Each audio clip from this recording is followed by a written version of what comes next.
الس- السلام عليكم ورحمة الله وبركاته أمد الصومالية ذي ميل كسؤال شوكتان رمضان كريم waxaan doonayaa wax yar inaan ka idhaahdo maanta ciidamo la leeyahay waxay ka goosteen Somaliland iyo dad aad ugu faraxsan oo Facebook isa soo dhoobay horta ciidamada reer bariga beelaha bariga ciidamada ka soo jeeda inay marna sii goostaan marna soo goostaan wax maanta nagu cusub ma aha horay u dhacayso weligood bay sii goosanayeen marna soo goosanayeen waxaa dhici karta inay 20 cisho kadib iska yimaadaan hase ahaatee dee dowladda waxaa looga baahan yahay macnihii tabaabusho intan ka badan maadaama ay waxaan soo noqnoqdeen waxaa loo baahan yahay in laga fiirsado cidda hubka la siinayo iyo sida loo siinayo lama odhan karo dee nimanka reer barigu kama ahaan karaan ciidamada mid kama ahaan karaan shakhsiyaad hadday goostaan dhib ma laha laakiin waa inaanay hub dowladeed la goosan waa in hubka dowladda la xakameeyo oo macnihii qorshe loo sameeyo ta labaad jiida barigu macnihii way jiitantay xuduud baa la soo xidhay waxay noqotay wax jiitamay wax macnihii waxa la dhowrayo waa fahmaynaa laakiin in la dhowro ma aha waayo anigu waxaan aaminsanahay waxaan kolla la sii noqonaya kolla la soo noqonaya dhibaatada dadka gaadhaysa dadka dhibaatada looga turaya inta imaka inay gaadhaysa in ka badan ba ila tahay haddii dagaal toos la geli lahaa oo xuduudaha toos loo qaban lahaa marka dowladda waxaan ka codsanaynaa waxaan inay macnihii jiitankan inay joojiso reero la maslaxo iyo reero la dhowrana dowlad laguma noqonayo reer hebel ha la dhowro in maya ha loo kaadiyo dowlad laguma noqon karo dad baa ha dhowto si kale u fikiri doonee waxa weeye haddii ninka maaragtay imaka ninka reer bari hadduu beri ka maalin madaxweyne meesha ka noqdo de waxay noqonaysaa asna inuu qabiilada dhowro marka dad qabiilo la dhowrayo oo reero la dhowrayaa ma noqonayso xal ma noqonayso dowladnimona ma noqonayso xuduudahan waa in la soo xidho weeye dowladdu sida ugu dhaqsaha badan inay u soo xidho weeye xuduudaha wixii dhacayaaba ha dhacaan tanaa ka dhibaato badan tanaa ka kharash badan tanaa ka rabshad badan macnihii haddii xuduudda la soo xidhi lahaa oo maanta xuduudda la joogi lahaa te cidna may goosateen cidna duulaan soomay qaateen laakiin waxaa keenaya xuduuddii baynu ka sokaynaa marka waxaa loo baahan yahay dowladdu inay maxaanku idhahday xuduudahan sanadka gudihiisa in lagu soo xidho wey waxa la dhowraanayay jirin macnii dee dadka ha la dhowro ilan guryo iyo macnihii iyo reero degan dagaal lagu qaadi maayo laakiin ciidanku waa inuu toos u socdo xuduudda halka u dambaysa waa inuu soo taabtaa hubkana cidda loo dhiibayo waa in laga xisaabtamaa laga fikiraa iyo sida loo dhiibayo maaquul ma tahay macnihii inay intaas oo nin oo isku kooxa oo isku reera Somaliland waxaa laga rabaa ciidamo isku dhafan lagama rabo ciidamo guruub u degan iyo reer hebel u degan iyo dad reer hebel ma shaqaynayso waa inay ciidamo isku dhafi meesha joogaan marka hadday dhowr goostaan ay qoryahooda la goostaan waa meesheeda laakiin inay ciidamo macnihii hub intaa leeg lala goosto waa khalad weeye waxba loo noqon maayo hadday intani socoto iyo haddii kale laakiin de waa inay dowladdu hadda taxadir samayso weeye midda labaad waxaan arkayay qof dumar oo mas'uula nasiib darrada Soomaaliya haysata qof dumar oo gabadh la yiraahdo maxaa la yiraahdaa Caasha Axmed Cabdalle waa qof dumar oo reer Somaliland hase ahaatee taageersan macnihii ayadu taageersan sheeka qabiil iyo maxaan ku idhaahdayay arrinta Soomaali I don't know waxay ku leedahay Soomaali weyn iyo Soomaali hay la isu keeno waxaanay ku leedahay macnihii reerka isaaq la yiraahdo ha la iska ilaaliyo dadka Soomaaliyeed ha u diyaar garoobeen gobolada macnihii ay ku sheegayso macnihii waqooyi galbeed waxay ahaayeen dad weligood ba cadow daba socdo weligood ba cadow watay oo Ingiriis wadan jiray oo walaalay sheekadii kontaneeyadii iyo wax ka sii shisheeyay waxa ka sokaysa wixii maanta jiray haddii aad leedahay isaaq baa wadan jiray isaaq baa wadan jiray xabashi iyo maxaan ku dhahdaye iyo ingiriis walaalay inaad xisaabtantaa loo baahan yahay ninka keliya ee caasimadii soomaaliyeed etoobiyaan usoo kaxaystay ee ku galay waa nin daarooda oo kaga aargoosanaya reer kale oo soomaaliyeed oo hawiye la yidhaahdo kuwa maanta gobol soomaali ka mid ah ay kenya u qabatayna waa niman daarood anigu daaroodnimadan iyo isaaqnimadan ma aaminsani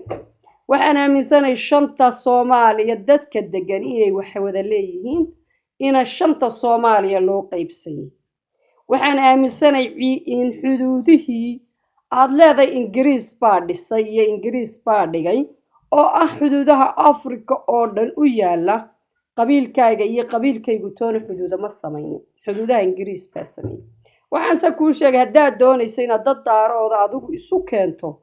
oo macni aad leedahay reer daarooda baan ururinayaa dee orado etoobiya u tago reer daarooda baa degane soo gooso orod kenya tago reer daarooda baa degane soo gooso oo ku soo dar soomaaliya xanuunka isaaqyuu kugu fogaani isaaq ilaah baa halkaa ku abuuray way deganaanayaan cid ka qaadi karta iyo cid ka riixi kartaana toona ma jirto waxaan anagu aaminsannahay in ummadda soomaaliyeed shanta soomaaliya wax loo qaybsado shanta soomaaliya macin la isu barbar yaalo waxaad ogaataa te in gaashaama iyo dulcad iyo xarshidad isaaqi leeyihiin laakiin jigjigaa looga taliyaa jigjigay wax la qaybsadaan muxuu yahay xanuunka adiga ku hayaa muxuu yahay xanuunka ummadan qaar hayaa ee laga yeersiiyey isaaq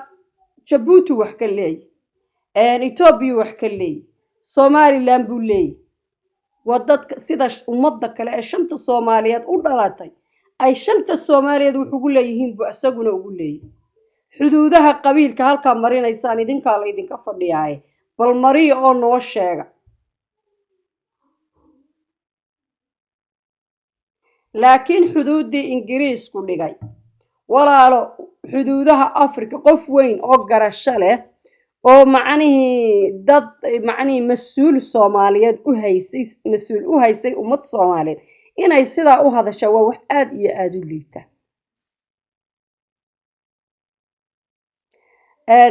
waxay ku leedahay xuduuddii ingiriisku dhigay oo gaalku dhigay walaal dee inaad ogtiyo in kale mooye xuduudaha oo dhan gaalaa dhigtay xuduudaha afrika dee gumaysigiibaa dhigay afrikina wax kale oo hadda ay keentay oo macnihii xuduudihii lagaga noqonayaa ma jiraan xuduudda ingiriisku waxay ka mid tahay xuduudda ingiriiska waa ta adiga iyo maxaan ku idhaahday idin qaybisay adiga iyo kenya idin qaybisay weeye marka haddaad caalamka adigu ula tagaysad leedahay xuduudiha laga naqdo waa meeshooda hadduu jas waxaagu yahay oo keliyaata xanuun qabiil reer hebelana dee waxa isula tagteen iyo waxa laydinku ururiyey baarlamaanka soomaaliya iyo waxa lagu ururiyey waa qabiil dad aan tayo lahayn dad aan garasho lahayn dad aan u qalmin ayaa lagu ururiyey meeloo lagu yidhi adna reer hebel baa tahay adna reer hebel baa tahay halkan soo fadhiiso tayo la-aanta haysato soomaaliya waa taa caashe ay ka hadlayso ay leedahay reerkan isaaq la yidhaah soomaaliya iska celiya qof soomaaliyeed oo mas-uul soomaaliya sheeganaya baa too xil soomaaliyeed hayay waxaanaad ku leedahay reer kale oo soomaaliyeed ha la iska celiyo sideed u diidaa inuu nin isaaqi sool iyo sanaag joogo haddii aad soomaalinimo ka talinayso soomaalinimo ka hadlayso maxaad ku diidan tahay inaan isaaqi ka taliyo sool iyo sanaag garashada se ku siisay in dulcad iyo xarshina inaan daaroodi ka taliyo sool iyo sanaagna inaan isaaqi ka talin waayo xaggeed ka keentay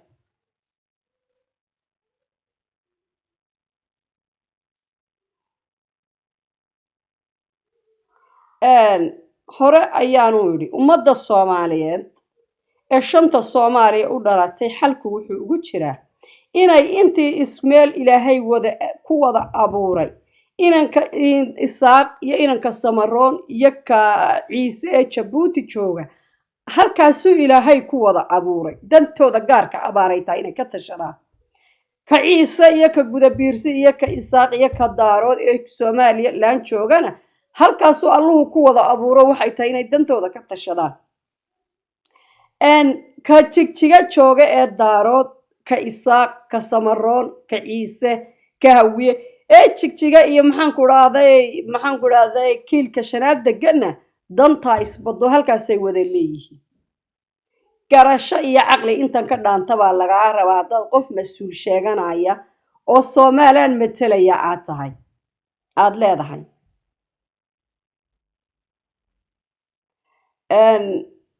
laakiin waxaas weeye waxa Soomaaliya lagu ururiyay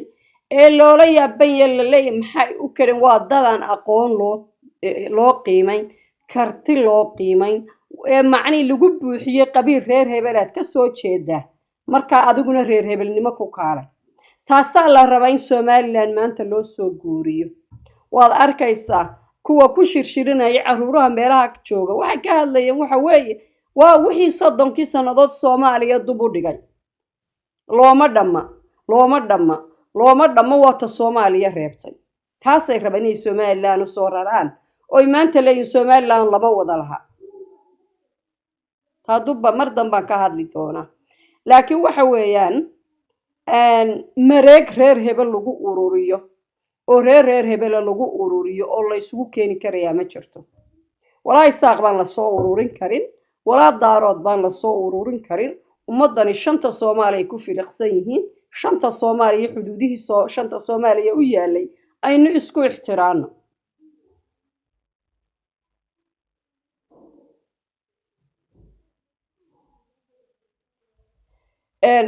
haddii uu laakiin ila qof waliba qabiilkayga iyo reerkayga halka degan oo reer kale ma iman karo waxay noqonaysaa inaan dulcad iyo xarshin iyo gaashaam iyo awaare iyo maxaan ku dhahdaa baladiga nin kale ka talin ya inaanu nin kale dhulkaas waa dhul isaaq marka haddii walaal aad leedahay macnihii sool iyo sanaagtan aad ka hadlaysana de markay run timaado haddii la xisaabtamo oo run timaado sool iyo sanaag intaad ka degantay waad garanaysaa waa dhul wala wada leeyahay oo dur iyo daarood la degan yahay boqolkiiba 50 sanaagtaad ka hadlaysa niman habaryoonisa baa degan marka caqligu uu ka janjeersan qof weyn baa tahay adiga iyo inta waxa kugu taageersaniba wixii idin soconaya maaha sool iyo sanaag waxay ka tirsan yihiin Soomaaliland ama daarood ha deganaado ama dir ha deganaado dawladana waxaan ka codsanaynaa in maxaan ku dhahay sanadka gudihiisa lagu kala haaro wixii dhacayaan waxba macni dhibaatada aad ka cabsanaysaan ay isleedahay way dhacaysaa waxa ka hadii toos meesha loo gali lahaa oo bil iyo laba uu socon lahaa dagaal waxa ay ka dhaantaa tamaanta ka jirta ee maalinba la tagay wax la isku tuurtuurayo haddana laga soo noqonay haddana reer werwer la gelinayo haddana la soo noqonayo taasa ka liidata anu dagaal islaam inuu dhaco iyo ummad Soomaaliyeed ay istishaa meesha ma taalo laakiin ma fiicna laakiin waxa weeye wixii laga fursan waaya deelayana meeshan hadalkeeda batay sababta u batayna ma garanayno marka dawladda waxa laga rabaa inay waqtigaas macnaheedu sanadka maanta lagu jiro gudaheeda in xuduudaha la soo xiro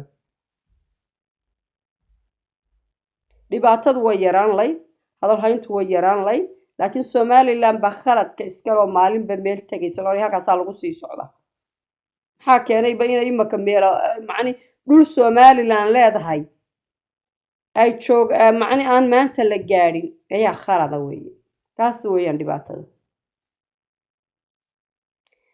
dadkan qabiilka la wareegay la reer hebel halka ma tagi kara qofka dumar waa qof weyn oo mas'uula madax ka ahaan jirtay dal waxay ku leedahay jeegaanta la laayo jeegaanta la iska qabto jeegaanta la jabiyo ninka ay jeegaanta ku sheegaysa Muuse Biixi ay leedahay dhiigi cab weeye ma oga inuu awowgi xiis iyo mid ku aasan yahay inuu awowgii gobolka Sanaag ku aasan yahay miyaanay ogeyn halkan ay leedahay uu ka soo duulay iyo halkan uu ka yimi waa xaggee meel walaal uu ka soo duulay ma jirtee dalkiisii buu yimi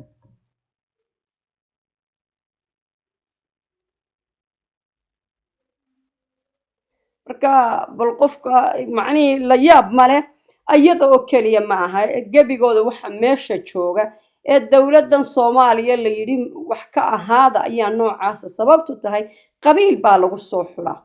hadda waatay inaga doonayaan inay ina soo geliyaan ee la yidhaahdo adigu nin guda birsi markuu halkaas soo fadhiisto mid saaqna ha yimaado mid daaroodina ha yimaado mid reer hebelina ha yimaado dabeedna xashiish meesha la isugu keeno anagu waxaanu diyaar u nahay hadday laba madaxweynaha iyo madaxweyne ku-xigeen kuba ka imanayaan awdal in lagu raaco muhiimadda keliyii waxa weeye in la eego siday waddanka u wadaan halka dadka shacabku uu rabo dalka ma u wadaan danta ummadda reer Somaliland oo dhan ma ka talinayaan taasoo keliya taala meesha laakiin adna reer hebel baa tahay kaalay adna reer hebel baa tahay tag ma shaqaynayso hadday cid u shaqayn lahayd Soomaaliya u shaqayn lahayd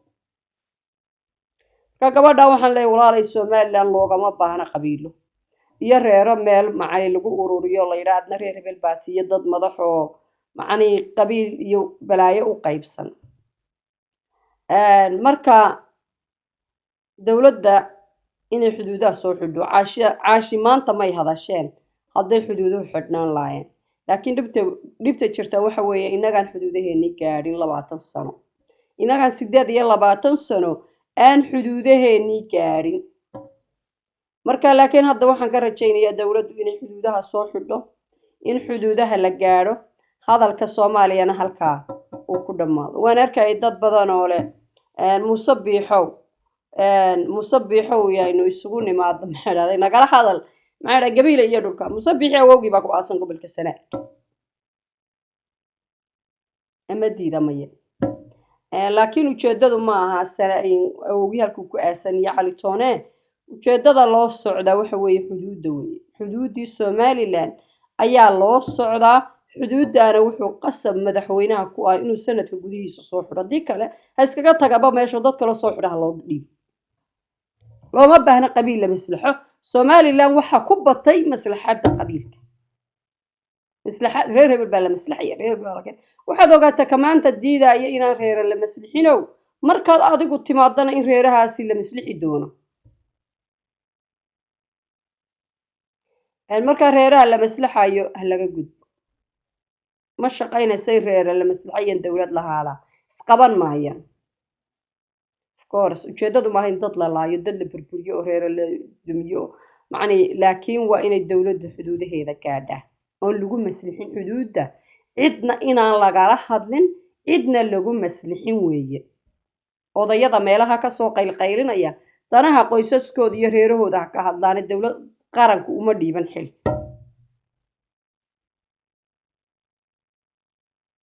taasi waa taaway waxa kale oo dhageystay in la yiraahdo maxaan ku raadayay waxaan maqlay nin kale ka hadlayo le Somaliland wada hadallada Soomaaliya iyo Somaliland macaan waxaan ku taliyay inuu farmaajo oo marti uu taga Hargeysa musabbixi oo madaxweyne ihina maxaan ku iraahdaayay ninka farmaajo la yiraahdo oo macani marti u ahaado oo halkan geeyo wuxuu leeyahay musabbixi taa waa iga diiday waxaanu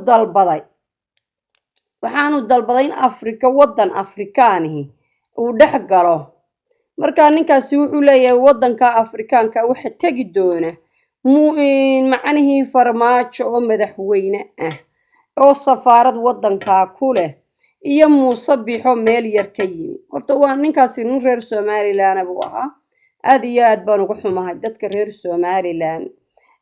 ayagoo saaxiib raali gelinaya ama wax yar oo kale raali gelinaya isku dayay inay dadkooda iyo dalkooda hoos u dhigaan ninaw haddaba waxaan kuu sheegayaa aniguna waxaan ku leeyahay dadka loo tagi doona ee dadka u garniqi doona ma aha dad cawaana waa dad marka ay dad u gar qaadayaan wax badan raadin doona wax badan taariikhda labadan dale ay u garnaqayaan ay ku kala duwan yihiin tii hore iyo tan dambaba raadin doona. marka waxaan ku leeyahay waddanka afrikaanka ah ee la isla tegi doono waxaa tegaya nin la yidhaha Muuse Biixi oo waddankiisa maxaanku idhaahdaye gobol ilaa gobol maxaanku idhaahdaye degmo ilaa tuule ummadiisu ay soo dooratay oo cod ugu riday mid ka codeeyey iyo mid u codeeyeyba. waxaa iman tegi doona nin Muuse Biixi la yidhaahdo oo waddankiisa maamula oo dhulkiisa cashuur ka qaada oo maxkamadihiisu shaqeeyaan oo booliiskiisu shaqeeyo oo milatarigiisu xuduudihiisa joogaan oo ninka ilaalinaya uu yahay nin uu asagu ciidameeyey iyo nin la yidhaahdo Farmaajo oo sidaas nin 4 qof oo la soo ururiyey oo reer hebel iyo reer hebel lagu keenay oo maxaanku idhaahday baayacaadu soconaysay oo la isku eryaayay sixirka codka ay soo doorteen. nin la yidhaahdo Farmaajo oo ciidan 12 dowladood oo shisheeye ay ka socdaan ay waardiyeeyaan ay waddankiisa ilaaliyaan. nin la yidhaahdo Farmaajo oo ka tariya caasimadda keliya oo aan caasimadda ka wada taline dhinacna asagoo cashuurta ka qaada dhinacna maxaanku idhaahdayay al-shabaab cashuurta ka qaado. nin maxkamadihiisa marka cadaalad laga waayo al-shabaab la isula tago oo ay al-shabaab maxaanku idhahday dad waddankiisa xukunto macnihii dadkiisa maxkamada 2 maxkamadood midna al-shabaab leedahay midna dowladda Soomaaliya isku sheegtaa leedahay ay ka shaqeeyaan. nin aan magaalada caasimadda u ah aan macnihii aan wada xukumin labadaa nin baa u tegi doona. markaa kaad adigu u taqaana dowlad iyo kaad sharafta iyo karaamada siinayso anu garan maayo. dowladnimada maxaad u taqaanaa? markaa kaana intaasaan kaga baxaya. asalaamu calaykum waraxmatullaahi wabarakaatu.